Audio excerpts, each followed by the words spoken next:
বাংলাদেশ সেনাবাহিনীর কাছে আমি দুঃখিত। বাংলাদেশ সেনাবাহিনীকে আমি বলতে চাই যে আমি আন্তরিকভাবে দুঃখিত আপনাদের কাছে। নারীকে দেখলেন, এই মহিলাকে ঝগড়াটে, এর চেহারা দেখলে আমার হাগু এসে।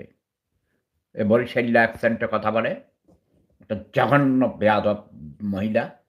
এরা লুজার, ব্যক্তি জীবনে লুজার, চেহারা খারাপ এবং এক একটা শয়তানের প্রতিনিধিত্বকারী।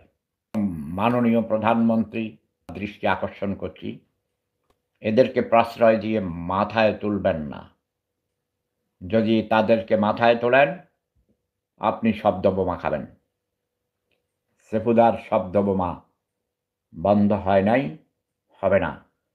শব্দ বোমা ছিল, আছে এবং চলবে। অন্যায়ের বিরুদ্ধে প্রতিবাদ চলবেই চলবে। প্রেম ধর্ম সেরা ধর্ম, লাভ ইজ পাওয়ার।